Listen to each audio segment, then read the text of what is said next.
網中人李茂軒人飾演的夜總會老闆娘何影，風情萬種，精明獨立。可誰也未料到第8集戲中角色車禍慘死，戲外茂軒人竟真的從 TVB 蹦空消失了，沒有告別，沒有解釋，電話不接，上門磨人。全港記者傾巢而出，卻連他一根頭髮都找不到。這位正值巔峰、氣質碾壓同代的一線花旦，就這樣在收視神話的巔峰，親手按下了人生的刪除鍵。後來人們才知，他的消失牽扯着一艘20萬港幣的豪華遊艇，一段已婚豪門公子的算計，以及一個讓他忍無可忍的真相：自己的私生活正被一字不差地搬上熒幕。正值事業巔峰期的一線花旦，偏偏在人氣最鼎盛的時候悄然退場，背後的根源是一段不願被提起的情感糾葛。這段恩怨牽扯到已婚的豪門富家公子，一艘價值20萬港幣的豪華遊艇。更讓他難以接受的是，自己的私人生活被搬上熒幕，被迫親身演繹自己的人生經歷。很多人都以為茂軒人只是娛樂圈裏任人擺布的普通女星，事實上這種想法大錯特錯。茂軒人出生於1958年8月21日，出生地為上海，祖籍廣東。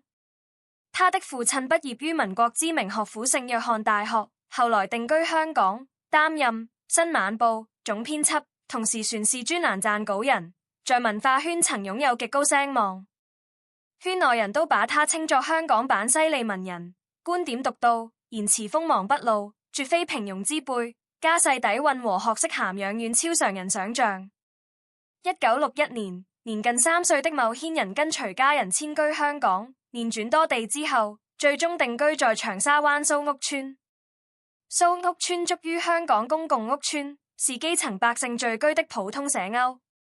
但茂家在普通屋邨裏顯得格外與眾不同，家中藏書從地面堆至天花板，牆面掛滿書畫墨寶。平日里常有文人雅士登門做客，圍坐暢談詩文時局，門室書香雅致，和屋邨市井的煙火氣息形成鮮明反差。同在這棟居民樓裏，還住着一位日後大公大子的年輕人周潤發。他家境貧寒，早早輟學打工補貼家用，連報考無線藝運訓練班的報名費都只能向親友借錢湊齊。一個是出身書香門第，自帶高雅氣質的大家閨秀，一個是底層出身，摸爬滾打的貧苦少年。命運的安排向來充滿奇妙。多年之後，兩人機緣巧合相聚同一片牆，從陌生搭檔慢慢互生情愫，走到一起相戀。而這段戀情也成為整段往事裏最令人唏噓惋惜的一筆。年少的茂軒人考入香港頂尖英文名校佐治五世學校，這是全港數一數二的國際學府。求學中途，1971年的他獨自遠赴瑞士蘇黎世深造，主修政治學專業，一留便是整整5年。留學期間，他不僅熟練掌握英語、法語，加上本身精通的普通話與粵語4種語言都能流利自如交流。課餘時間，他積極參與國際政治辯論、各類文藝活動，眼界和思想格局遠遠超越同時期的香港年輕人。1975年年末，學成歸國的茂軒人已然遂變成氣場如學識兼備的新時代女性。1976年，剛滿18歲的茂軒人瞞着父母悄悄前往 TVB 報名參加香港小姐競選。他的父母都是傳統文人，從報刊上得知女人參選的消息後，滿臉茫然，完全無法理解。在二老眼中，自家女人出身書香世家，留洋深造，是妥妥的高資才女，根本沒必要涉足選美娛樂圈。可報名流程已經走完，只能任由女人參賽。茂軒人一亮相賽場，瞬間碾壓一眾參賽者。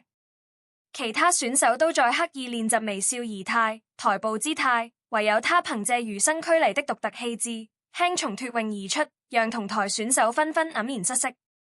到了問答環節，評委拋出當時熱議的水門事件政治議題，這類深度時政問題，普通人早已緊張到面紅耳赤，無言以對。茂軒人卻從容不迫，侃侃而談，從尼克松的政治處境聊到美國憲政危機，邏輯清晰，見解深刻，當場折服所有評委，拿下滿分高分，引得評委們起身熱烈鼓掌。不過也正因為他性格隨性洗脫，行事不拘一格，在評委眼中顯得太過特立獨行，離經叛道。最終牟軒人止步港姐第4名，無緣前三甲，卻收穫了最上鏡小姐獎項。這份榮譽也被視作評委對他氣質與才情的暗自認可。算美列速後，牟軒人正式簽約 TVB， 抱着隨性淡然的心態，正式踏入演藝行業。1976年 ，TVB 重磅打造長篇劇集《狂潮》，整部劇多達129集，也是電視台首部大型長篇力作。劇組敲定牟軒人與周潤發擔任男女主角，兩位同住蘇屋村的老街坊，終於在熒幕上正式合作，演繹了一段纏綿久隔的愛恨情緣。狂潮一經開播，收視率直接打破香港影視紀錄，全港幾百萬觀眾準時守着電視機追劇，就連廣東地區的民眾都特意架設天線私自接收 TVB 信號，街頭巷尾空無一人，所有人都沉浸在劇集劇情裏。憑借這部作品，牟軒人一夜爆紅，登頂全港頂流女星，人氣風頭甚至合過當時 TVB 當紅花旦汪明荃。比起演藝事業的爆紅，牟軒人超前的穿搭審美更讓人驚嘆。早在上世紀70年代，他拍戲就已經身着 YSL 高定服飾，旁人都清楚他踏入演藝圈從來不是為了謀生糊口，演揮純粹只是出於自身興趣和熱愛。知名時尚評論家李健生前曾撰文回憶，自己9歲那年在海運大廈偶遇牟軒人。當時他身着粉藍色露背吊帶裙，搭配白色細跟高跟鞋，優雅的背影瞬間震撼年幼的李健。多年後他依舊感慨，那一刻才明白，高級的穿搭無需繁複堆砌，簡約也能自帶高光。近一個背影，就讓年幼的自己久久失神。往後數十年，香港娛樂圈再也難找出第二位擁有這般獨特氣質的女星。拍攝《狂潮》的日子裏，牟軒人與周潤發朝夕相對，熒幕情侶的默契慢慢延伸到現實生活，兩人順其自然走到一起戀愛。這段戀情當年轟動全港，成為娛樂圈人人熱議的頭條話題。周潤發對牟軒人的偏愛毫不掩飾，多次在公開場合坦言，牟軒人是自己此生最愛。以周潤發沉穩內斂的性格，能當眾說出最愛二字，絕非隨口客套。可惜這段戀情從一開始就存在一道無法跨越的隔閡，不是感情變淡，而是兩人的成長背景、思想格局完全屬於兩個截然不同的世界。牟軒人出身上海書香門第，留洋海外見智廣博，談吐間引經據典，對時政經濟、文學藝術都有獨到見解，身邊往來皆是文化圈精英人士。周潤發成長於南丫島，初中早輟輟學，常年做家政零工謀生，早年船曾在舞廳打工。他性格豪爽接地氣，充滿市井生活氣息，完全不懂國際時政、文藝思辨這類高雅話題。當年媒體只用4個字總列兩人分手原因：無法溝通。短短4個字，道盡了兩個靈魂深處無法彌補的三觀差距。和牟軒人分開之後，周潤發的感情之路變得坎坷波折，讓不少人為之惋惜。他後續和陳玉蓮相戀多年，感情深厚，最終卻以陳玉蓮遠赴美國告終。據傳收到分手消息的周潤發情緒崩潰，一度萌生輕生念頭。低谷期的他在拍揮片場，突然向合作女星余安安求婚。余安安本身對周潤發頗有好感，當即應允，兩人當晚官宣烈婚，震驚全港娛樂記者。因為此前兩人毫無戀愛傳聞，這場閃婚僅擁持9個月便宣告結束。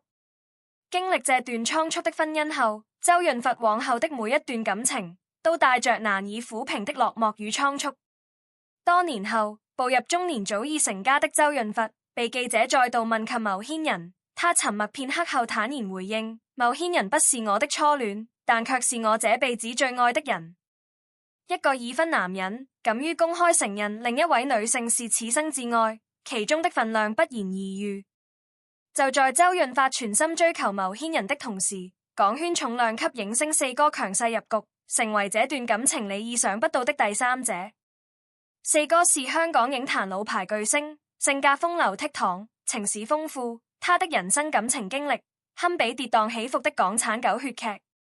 他曾與蕭芳芳有過情感糾葛，後續又迎娶當時台灣頂流文藝女星。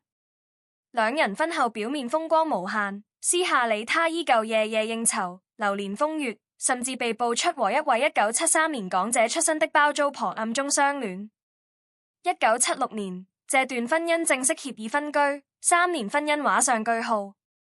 後來做客魯豫訪談節目時，四哥直言對方是自己的初戀，若人生可以重來，絕不會選擇離婚。這番感慨耐人尋味，而和前妻分居之後，他便將追求目標鎖定在了棄置絕塵的繆騫人身上。四哥出生於1935年，比繆騫人大了整整22歲，輩分幾乎橫跨兩代人。但他向來行事隨性，認定的目標便執意追求，追求手段更是讓人驚嘆。他每天親自開車接送繆騫人，鮮花禮物從不間斷，用級準奢華的排場展開追求攻勢。尋常女星面對這般誠意如蜜致攻勢，早已心動妥協，可繆騫人心智通透，始終不為所動。現常規追求無效，四哥祭出終極底牌，豪宅20萬港幣購置私人遊艇，第一時間便邀請繆騫人登船出遊。在上世紀70年代末的香港，普通工薪族月薪微薄，20萬港幣相當於普通人10幾年的收入，絕非小數目。但四哥身家豐厚，常年出入澳門賭場，動輒百萬輸贏毫不在意，花20萬買遊艇追求家人，對他而言根本不值一提。面對這般鋪天蓋地的浪漫攻勢，原本執着追求繆騫人的周潤發，最終選擇主動退讓。周潤發曾留下一句經典感慨：我根本不是四哥的對手。話語間坦然又現實，透着底層出身的清醒，深知自己在財力、名氣和人脈上都遠遠不及對方。最終四哥成功貼近繆騫人，兩人以情侶身份一同現身各類場合，三角戀風波轟動全城，霸佔當年娛樂版頭條。即便如此，繆騫人自始至終都沒有公開承認對方是自己的男友。面對媒體追問，他只是淡然回應，自己對另一半的要求是生活精緻，懂得愛惜身體。這番委婉表態，實則早已看透四哥的本性。他清楚知曉四哥生性風流，和前妻分居之前就已有外遇，分居後立刻開啟新的追求，自己從來都不是他唯一的選擇，不過是他挽回男人顏面、證明自身魅力的工具。心思通透的繆騫人始終保持距離，不官宣戀情，也不徹底疏遠，以極高的情商游走其中，最終這段情緣悄然落幕，磨疾而終。更讓人唏噓的是後續四哥對這段過往的態度。2007年飯局聚會中，鄧子峰問及他和繆騫人的往事，他刻意迴避，聲稱只是把對方當作後輩相處，從未動過真心。後續做客魯豫專訪，更是直言繆騫人算不上女友，近只是普通朋友。外界都看得明白，當年不惜重金買遊艇追求，如今卻刻意撇清關係，不過是放不下顏面。他坦言當初接近繆騫人，只是為了挽回和前妻分居後的自尊，這番精打細算的算計，盡顯功利之心。告別這段糾葛情緣後，繆騫人迎來第三段感情，對方是背景完全迥異的豪門精英林秀峰。林秀峰是香港恒生銀行創始人林炳賢的次子。恒生銀行如今已是香港本土龍頭銀行，市值高達千億級別。林家在上流社會根基深厚，人脈網絡直達頂級圈層，甚至與宋子文家族素有往來，是香港頂層豪門的核心代表。林秀峰自身修養出眾，精通供酒品堅，古董收藏，談吐儒雅不凡，更是香港早期知名的古董收藏家，在上流圈層地位尊崇。比起四哥的張揚浮誇，林秀峰的追求排場低調卻更具分量。他出行標配勞斯萊斯，懸掛香港頂級特權車牌，這塊車牌本身就是財富與地位的象徵。豪車停靠在牟軒人住所樓下，瞬間引嚟街坊圍觀。娛樂記者連夜撰稿，闖佔娛樂頭條。牟軒人與豪門公子相戀的緋聞迅速傳遍全港，多家媒體爭相報道，引發全城熱議。坊間一度傳出兩人即將談婚論嫁的消息。面對輿論猜測，牟軒人低調回應，稱兩人尚未到談婚論嫁的階段，卻也沒有否認戀情。相處過程中，牟軒人漸漸察覺到不對勁，林秀峰追求她的時機太過微妙。彼時林秀峰與兄弟聯手創辦新電視台，立志和 TVB 分庭抗禮，爭奪市場份額。作為電視台幕後金主，高調追求全港人氣最高的女星，從商業角度來看，無疑是絕佳的宣傳手段。僅憑兩人的緋聞，就能輕鬆登頂中日娛樂版面頭條，自帶頂級流量加持。除此之外，坊間一直流傳林秀峰早已成家的傳聞，儘管沒有實錘佐證，但心思敏銳的牟軒人早已察覺到端倪。多年後，林秀峰接受媒體採訪，依舊對牟軒人讚不絕口，滿心欣賞。只是時過境遷，一切都早已物是人非。1978年8月，牟軒人與林秀峰的戀情悄然結束，時間點剛好卡在他拍攝新劇前夕，難免讓人聯想到其中的利益關聯。牟軒人早已看透對方的商業算計，果斷抽身離開，也為後續網中人皮演埋下伏筆。1979年 TVB 開拍經典劇集《網中人》，監製黃晶欽點牟軒人擔任女主角，飾演精明世故的夜總會女老闆。劇中女主依附富商生存，人物性格、相處模式乃至穿搭場景，都和牟軒人與林秀峰的過往高度契合。圈內知情人士一眼就能看穿，編劇黃晶隱晦將他的私人生活改編進劇本，搬上熒幕供萬千觀眾圍觀熱議。隨着劇集熱播，劇中情節和牟軒人的真實經歷越發重合，這樣心高氣傲的他難以忍受。他無法接受自己被逼出演劇本裡的另一個自己，把最私密、最不願提及的感情往事暴露在全港觀眾面前，當作消遣談資。1979年10月，華僑日報曾刊文點評，直言讓牟軒人親自演繹影射自己的角色，實在太過殘忍。工商晚報也從另一角度分析，當時 TVB 力捧新人鄭裕玲，刻意縮減牟軒人的戲份，暗中扶持後輩，他的影視地位被悄然架空。一邊是私人生活被刻意影射消費，一邊是被公司暗中冷落打壓，雙重壓力之下，任何有自尊的藝人都難以忍受。拍攝完《網中人》第8集揮訓後，牟軒人徹底失聯，劇組再也聯繫不上他。電話不接，上門磨人回應。TVB 事後也意識到劇本刻畫太過刻意，主動提出修改劇情，誠懇挽留，卻被牟軒人斷然拒絕，絕不回饋劇組補拍任何鏡頭。無奈之下，編劇只能改寫劇情，安排劇中角色意外離世，更換演員接替後續戲份。就這樣，牟軒人毅然決然和 TVB 決裂，瀟灑轉身絕不回頭。這件事後續旋衍生出極具揮劇性的裂局，牟軒人的憤然離場，意外給了配角鄭裕玲崛起的機會。鄭裕玲頂替戲份後和周潤發搭檔演戲，熒幕反響火爆出圈，劇組順勢修改劇本，加增兩人對手戲。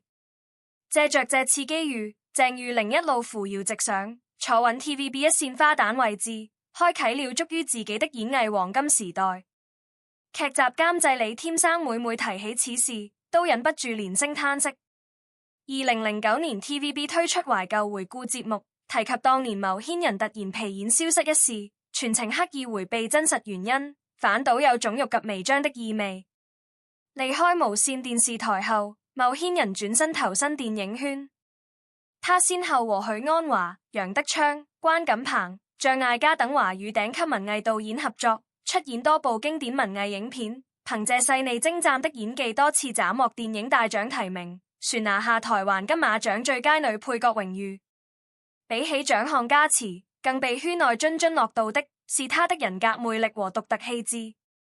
導演楊德昌拍攝《恐怖分子》時，為邀請牟軒人出演，不惜拿出整部影片1/3的預算作為片酬。天王劉德華曾和他有過短暫合作，時隔多年依舊念念不忘，公開稱讚牟軒人是自己演過戲至最絕佳的女星。初演時的經驗感多年未曾消散，對他始終懷着敬重與敬畏之心。縱橫娛樂圈數十年的劉德華，唯獨對這位前輩念念不忘，足以驗證牟軒人的獨特魅力。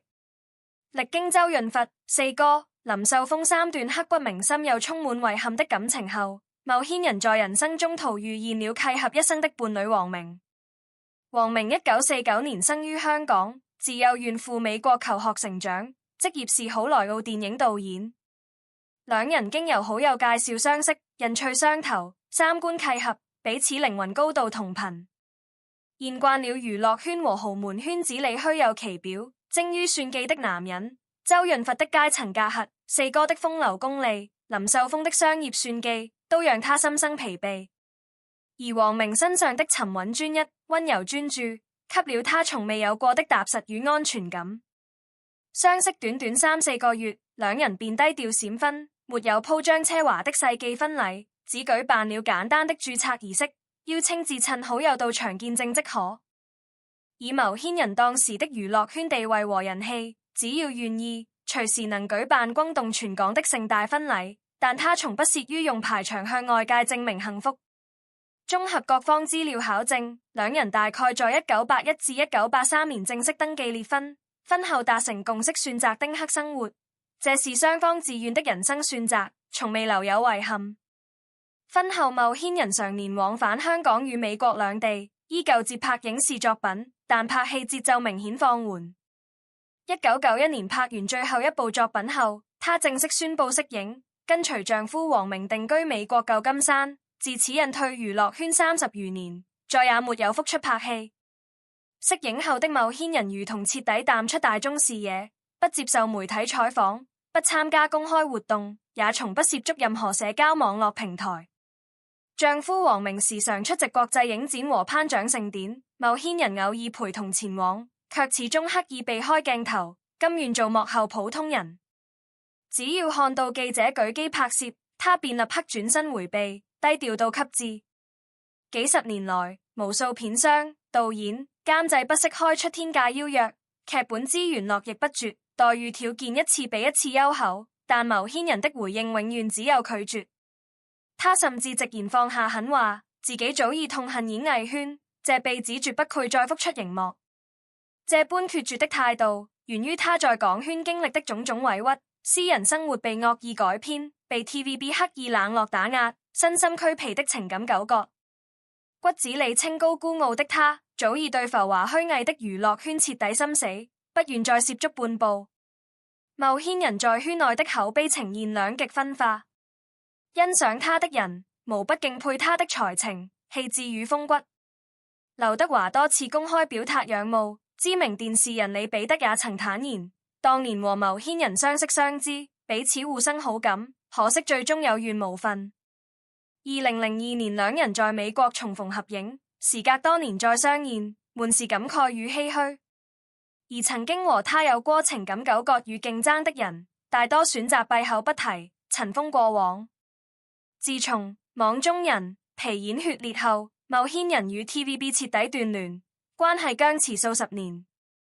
2009年 TVB 回顧節目刻意回避隱退真相，也足以看出雙方心結難解。業內人士曾評價，70年代的牟軒人早已把高定私服日常化，這不僅僅是穿搭時尚，更是一種人格底氣。他從不是為了謀生才踏入演藝圈，骨子裡的學識與涵養，讓他永遠無需向名利低頭，向旁人遷就。2017年，隱退多年的牟軒人難得破例出鏡，參與紀錄片《10年再現》錄製，緬懷已故導演楊德昌。這是他息影20多年來極為罕見的公開露面。影迷看到畫面後，最先感慨的不是對導演的緬懷，而是在現牟軒人的驚艷。歲月流逝，他身上的優雅氣質絲毫未減，依舊從容退俗。2014年，一樁娛樂圈風波意外讓牟軒人再度登上娛樂頭條。73歲歌手李成昌的未婚妻黃青霞被捕出欠債騙財，受訪時無意間透露，全網都知道繆騫人定居舊金山，且堅持丁克生活。這番磨心之言，也證實了繆騫人多年的定居地，以及他依舊和香港舊友保持私下聯絡的現狀。2022年前後，繆騫人的近照在網絡悄然流傳。年過花甲的他，臉上雖留下歲月痕跡，但與生俱來的氣場、從容淡然的儀態，依舊讓人過目難忘。全網網友清一色感慨，他永遠是港圈氣質天花板，無人能夠超越。30餘年時光匆匆而過，繆騫人與黃明的婚姻始終安穩幸福，風雨同舟。他曾坦言，晚年最喜歡簡約隨性的生活，和愛人相伴相守，平淡度日便是最大圓滿。回望他的一生，13歲獨自遠赴瑞士留學，18歲瞞着家人參選港姐，巔峰時期邂逅幾段刻骨銘心的情緣，看透豪門與娛樂圈的浮華算計，在最攻時毅然抽身隱退。香港娛樂圈從不缺高顏值女星，也從不缺演技派藝人，但唯有繆騫人這般清醒通透，在事業頂峰選擇瀟灑離場，對名利榮華看淡釋懷，讓愛過他的人終生念念不忘。時隔數十年，依舊被世人銘記如讚嘆。他的故事不僅是一段港圈傳奇，更是一個女性堅守自我、不向世俗妥協的生動寫照。